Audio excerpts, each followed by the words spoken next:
Salut tout le monde, Micah ici avec ebikeschool.com et voici mon nouveau rickshaw électrique. Moi, je l'ai acheté récemment et je l'ai conduit partout et c'est génial, j'ai plein de choses à vous raconter. Maintenant, je sais que vous avez une tonne de questions. Combien ça a coûté et à quelle vitesse ça va? Jusqu'où ça va? Est-ce légal sur la route? Ai-je un super projet que j'ai prévu de construire à l'arrière? Je vais répondre à toutes ces questions et plus encore juste après ce montage.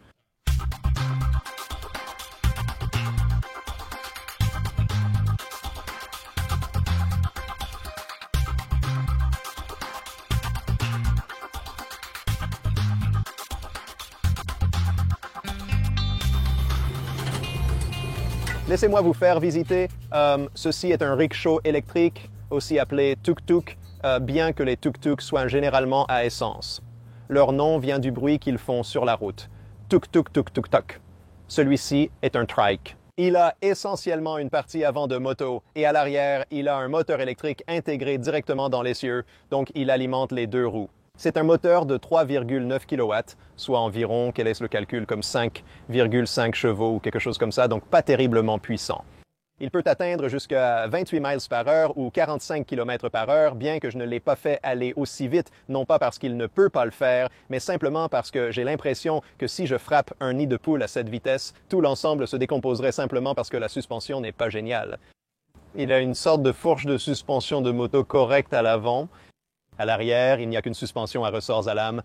Donc, c'est vraiment rebondissant. Et à l'arrière, c'est vraiment là que tout ce poids se trouve, car il y a cet essieu lourd, le moteur, et bien sûr, il y a aussi les batteries ici en bas. Laissez-moi vous montrer l'emplacement des batteries. Je vais détacher le lit. Le lit se verrouille, en fait, parce que c'est un système de lit basculant de type Ben. Laissez-moi déverrouiller ça. Je le garde généralement verrouillé pendant la conduite pour éviter qu'il ne rebondisse partout. Mais une fois déverrouillé, l'ensemble se soulève simplement. C'est un peu lourd. Il y a ce joli piston à air en dessous, et donc cela se soulève. Si vous vouliez déverser des choses, vous avez cette option, vous savez, vous déplacez de la terre, des feuilles, peu importe. Mais cela vous donne également accès au compartiment de la batterie ici et au contrôleur. Maintenant, vous pouvez voir à quel point cette chose est nouvelle, car j'ai encore le papier bulle sur le piston d'air ici. Mais voici l'accès dont je vous parlais. Pour les batteries, c'est une configuration de batterie acide de plomb scellé. Donc c'est un peu ennuyeux parce qu'elles sont vraiment des batteries de vieille technologie. Vous savez, Tesla n'est rien comparé au lithium, ne dure pas aussi longtemps. C'est plus lourd, c'est moins énergétique. Tout. Donc à un moment donné, j'aimerais remplacer ces 6 batteries de 12 volts, 60 ampères pour que je puisse mettre en place un beau système ion lithium ou probablement lithium fer phosphate. En réalité, mais pour l'instant, ça fonctionne très bien. C'est 72 volts et 60 ampères. Donc c'est environ... Pense à environ 4000 Wh ou quelque chose comme ça, je dois vérifier les calculs sur ça. Je ne suis pas vraiment sûr de la distance que ça va me faire parcourir. Je suppose quelque chose comme 35-40 miles, peut-être environ 65 km, bien que je ne l'ai pas poussé à la limite parce que je ne veux vraiment pas manquer de batterie dans cette chose et avoir à vous savez, comme la pousser ou la remorquer ou apporter comme une station d'énergie pour la charger. Donc, je ne l'ai pas poussée au max pour savoir quelle est la portée et je ne prévois pas vraiment de le faire. Donc, pendant que nous sommes ici, je peux vous donner un meilleur aperçu du moteur ici. Ce qui est intéressant, c'est le moteur. Il ressemble un peu au moteur de mon mini-camion. Si vous avez vu cette vidéo, c'est un moteur très similaire, de taille approximativement identique en fait, et il a aussi cette petite transmission intégrée. Donc, vous pouvez voir qu'il y a ce câble qui entre dans le boîtier du moteur. En fait, c'est la transmission avant le moteur et c'est un sélecteur de vitesse basse haute, ce qui permet de passer le pouce-pouce en vitesse basse. Si vous montez une grande colline ou si vous transportez une charge vraiment lourde, cela réduit essentiellement la vitesse de moitié, mais cela double le couple, donc vous êtes vraiment puissant dès le départ.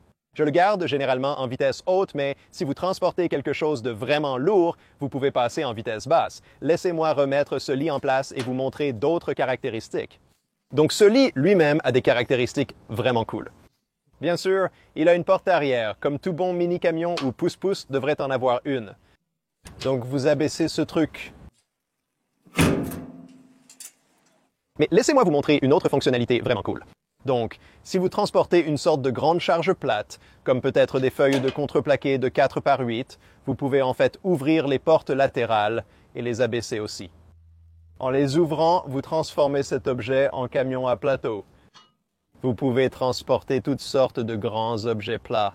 C'est donc déjà un grand lit ici, mais lorsque vous l'ouvrez, cela vous donne tellement plus de possibilités ici pour le genre de choses que vous pouvez y charger. Une autre caractéristique cool qui est un peu cachée ici est ce petit banc. Donc, lorsque vous déverrouillez ces clips, ce qui est ostensiblement le dos du siège avant se rabat. Oh, il faut tourner ceci. J'apprends encore le fonctionnement. Attention à l'ordre des étapes. Il faut d'abord lever les portes latérales. Je vais m'en occuper. D'accord. Maintenant, la raison pour laquelle ces portes latérales doivent être levées est que vous devez rabattre ces petits bouchons en caoutchouc. Et ensuite, lorsque ceux-ci sont abaissés, maintenant ce banc peut descendre. Et maintenant, vous avez un banc à l'arrière où vous pourriez faire asseoir quelques personnes, ou peut-être 3 enfants ici côte à côte. Vous pouvez transformer ce véhicule en transport de personnes tout en conservant un grand espace pour le fret. Voyons si votre F-150 peut faire ça. En arrivant à la cabine, regardons les commandes. Donc, comme je le disais, c'est essentiellement une moto à l'avant. Nous avons nos guidons de moto. Voici l'accélérateur. Vous le tournez et, côté frein à main, vous le tournez et vous commencez à rouler. Le frein ici est en fait le frein avant. C'est donc un peu déroutant si vous êtes habitué au vélo, mais c'est plus une configuration de moto avec le frein avant du côté droit. En tirant complètement vers l'arrière, vous pouvez enclencher le frein de stationnement ici. Il y a aussi un frein de stationnement ici pour les freins arrière. Alors, les freins arrière sont des freins à tambour. Appuyez sur cette pédale pour activer les freins arrière, mais j'utilise surtout le frein avant car la pédale est peu pratique. Pour une charge très lourde, il serait sage d'utiliser aussi le frein arrière, mais en général, je ne roule pas si vite. Donc, vous avez un affichage de base ici qui vous indique votre vitesse en km par heure, votre jauge de batterie, bien que comme il s'agit d'une batterie au plomb acide et qu'elles ne sont pas de bonnes batteries, le niveau de la batterie semble monter et descendre beaucoup lorsque vous la poussez vraiment. Nous avons aussi un essuie-glace ici qui n'est pas incroyable, mais qui ferait probablement l'affaire. Et pour être honnête, j'aime vraiment que cette chose ait une capote parce que vous savez qu'ils vendent ces choses sans capote, mais j'aime que si vous êtes sous la pluie, vous pouvez avoir une certaine couverture là. Si c'est une journée ensoleillée, vous avez de l'ombre là-bas en général. Cela lui donne aussi plus de présence sur la route. Donc quand vous conduisez et que les voitures voient cette chose arriver, elles pourraient se demander ce que c'est que cette chose étrange, mais au moins elles la remarquent. Et vous savez qu'elles sont moins susceptibles de vous heurter si elles vous remarquent. Donc encore une fois, cela vous donne plus de présence. Cela vous permet aussi d'ajouter d'authentiques miroirs ici. Que ces choses vibrent pas mal, donc elles ne sont pas de la meilleure qualité, mais c'est bien qu'elles soient là. Cela vous donne un phare plus grand, de grands clignotants ici. En gros, juste, vous savez, plus de présence. Une autre fonctionnalité intéressante est le rangement sous le siège. Donc, si vous soulevez ce truc, vous obtenez cette boîte de rangement ici, et pour l'instant, j'ai le chargeur et le manuel, une rallonge ici, mais vous pourriez mettre une quantité décente ici. Il y a un interrupteur principal qui sert de disjoncteur. Vous pouvez éteindre l'appareil en le laissant un moment. La petite boîte est un convertisseur DC-DC. Il obtient 12 volts des batteries de 72 volts. Il alimente probablement les lumières et ce genre de choses. Donc cela couvre les principales caractéristiques du rickshaw à ce stade. Laissez-moi fermer l'arrière et peut-être allons-nous faire un tour ensemble. Nous pouvons, vous savez, parler de combien cela coûte. Est-ce légal sur la route? Et vous pouvez avoir une idée de ce que c'est que lorsque cela roule réellement.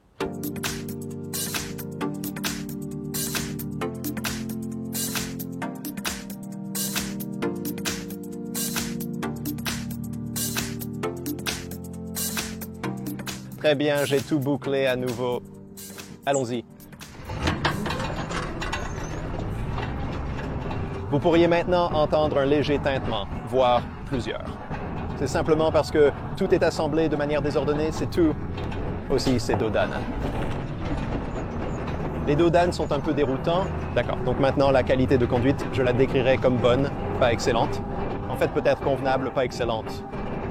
C'est surtout la suspension. Oh, il y a un autre dos d'âne, donc vous pouvez voir que la suspension laisse à désirer, un peu comme dans mon mini-camion. Mais honnêtement, là, au moins, il avait, vous savez, de vrais ressorts hélicoïdaux et tout. C'est juste des ressorts à lame à l'arrière, donc il n'y a pas grand-chose que vous pouvez faire à ce sujet. En général, l'électronique est de bonne qualité. Comme il a une bonne accélération, une bonne réactivité, une puissance descente, c'est juste la suspension. Oh, un autre dos d'âne. C'est vraiment la suspension qui gâche la qualité de conduite ici.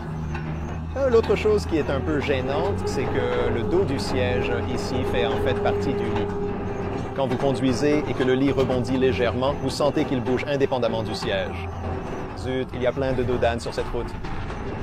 Zut, j'ai pris la mauvaise direction. Je vais continuer sur une route un peu plus rapide ici. D'accord. Sur la route ouverte. Le moteur hurle et s'emballe, comme vous pouvez probablement l'entendre maintenant. Nous sommes en fait à basse vitesse en ce moment. Il y a 3 vitesses. Nous sommes à la plus basse.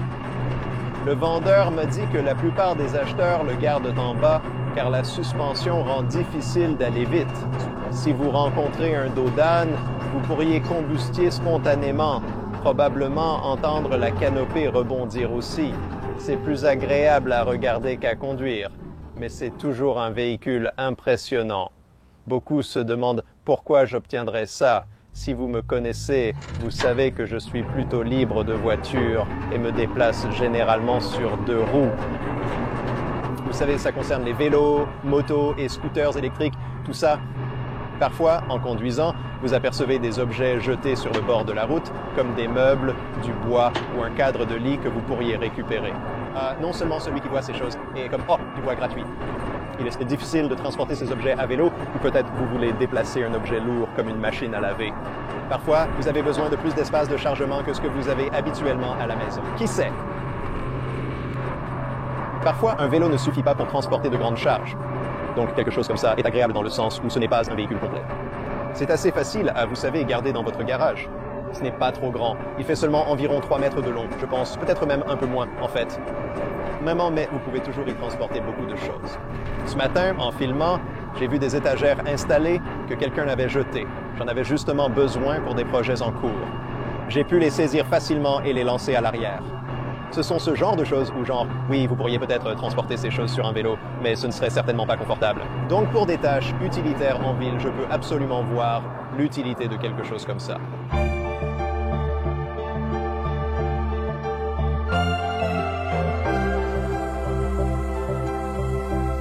Maintenant, combien cela m'a-t-il coûté? J'ai payé environ 4 500 $ pour cette chose. C'était 16 000 shekels ici à Tel Aviv, et cela vous semble probablement incroyablement cher. Mais croyez-le ou non, c'est en fait un assez bon prix ici. J'ai vu ces choses à plus se vendre pour environ 25 000 shekels, ce qui est plus proche de 7 500 ou 7 000 $, quelque chose comme ça. En réalité, ce n'est pas d'origine chinoise. C'est en fait fabriqué en Turquie. Il s'agit de l'entreprise Volta et de son modèle DT5. C'est une sorte de construction quasi européenne, bien que l'endroit de fabrication ne me préoccupe pas vraiment. Ce n'est pas le pays de fabrication qui compte pour moi, que ce soit de bonnes ou mauvaises choses fabriquées en Chine, en Turquie ou aux États-Unis. L'important est la qualité de fabrication.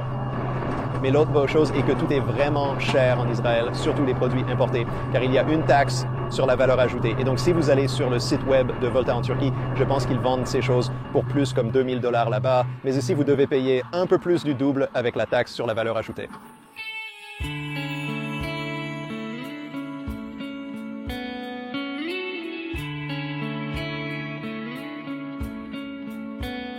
Vous vous demandez sûrement aussi si cet objet est légal sur la route. Donc ici à Tel Aviv, c'est en quelque sorte légal et en quelque sorte pas. C'est dans une sorte de zone grise légale. Donc ces choses sont partout dans les rues ici.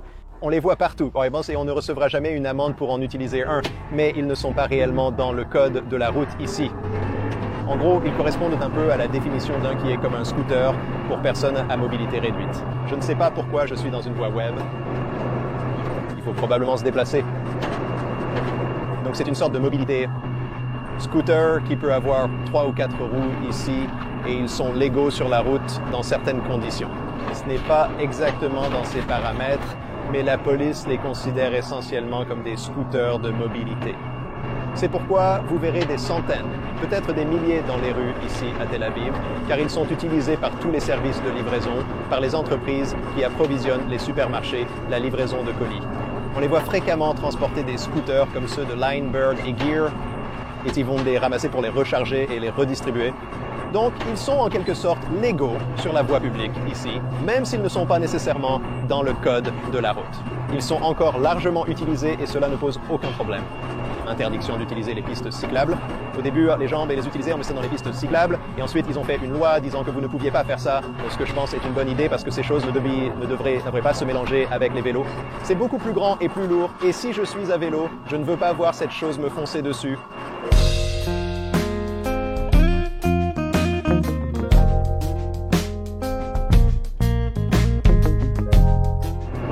qu'aimerais-je bien pouvoir faire de cet objet? Eh bien, en partie, je l'ai eu parce que ça a l'air tellement amusant. En partie, je l'ai eu parce que je pense que ça sera utile pour certaines choses utilitaires en ville. Mais aussi, j'ai quelques projets en tête pour ça. Une des premières choses que je veux faire est de créer une canopée solaire pour ça. Donc, au-dessus du lit, là-bas, mettre un grand panneau, quelque chose comme, je ne sais pas, 400 ou 500 watts d'énergie solaire. Ainsi, je peux charger cet objet grâce au soleil. Présentement, je dois me brancher sur une prise dans le coin de mon garage, ce qui est très embêtant car techniquement, je ne devrais pas me stationner à cet endroit. J'ai repéré un espace qui semble inoccupé, mais ce n'est pas idéal comme solution. Si je mets un panneau solaire sur le dessus, ce serait bien car je peux le sortir du garage et le laisser charger pendant la journée. Avec un panneau de 500, je pense pouvoir faire une charge complète en environ une journée. Donc, vous savez, il suffit de le sortir, de le laisser charger et de le rentrer. Mais mon objectif ultime pour cette chose est que je veux construire un petit camping-car à l'arrière, comme un mini RV, ce que je pense serait génial de transformer cela en un petit RV électrique à 3 roues. Feu vert. Je ne sais pas à quel point cela va être pratique après l'avoir conduit. Je pense un peu que je dois construire tout à l'intérieur avec, je ne sais pas, de l'unobtainium pour m'assurer qu'il peut gérer tous les secousses. Mais si je peux réussir cela, alors je pense que ce serait génial d'avoir un petit camping-car électrique autonome que vous pouvez charger grâce au soleil. C'est comme un petit lit là-dedans. Peut-être que je le ferai assez grand pour deux. Je ne sais pas si ma femme va vraiment vouloir voyager dans ce truc. Je pourrais devoir en faire un camping-car pour une personne, mais je pense toujours que ce serait un projet incroyable à réaliser et une chose vraiment cool à avoir à la fin. Un petit camping-car électrique à 3 roues, c'est mon objectif ultime. On verra si j'y arrive. C'est sur la liste des choses que je veux vraiment faire avec ce projet. Je pense qu'il a une très bonne visibilité arrière.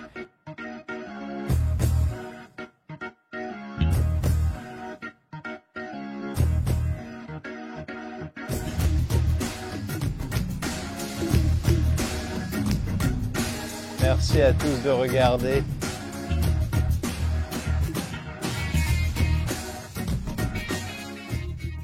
J'espère que vous avez aimé cette vidéo présentant mon nouveau rickshaw électrique. Je reviendrai avec plus de contenu sur ce thème plus tard. J'ai hâte de construire cet auvent solaire pour ce camping-car à l'arrière. D'ici là, cependant, nous avons encore une chose à faire, et c'est d'annoncer le gagnant du tirage au sort de ma dernière vidéo, et le commentateur sélectionné au hasard est... Brighter Bike. Félicitations! Dites-moi simplement quel livre de ma collection vous aimeriez avoir. Choisissez parmi Do It Yourself, Batteries Lithium, Do It Yourself, Énergie solaire, le guide ultime du vélo électrique fait maison ou mon dernier livre, le manifeste du vélo électrique. Pour gagner un exemplaire gratuit d'un de mes livres, laissez simplement un commentaire sous cette vidéo. Dites ce que vous voulez et vous serez peut-être le commentateur sélectionné au hasard à la fin de ma prochaine vidéo. Non, vous pouvez aussi trouver mes livres sur Amazon pour éviter une longue attente. Très bien, merci d'avoir regardé tout le monde. Je vous verrai la prochaine fois.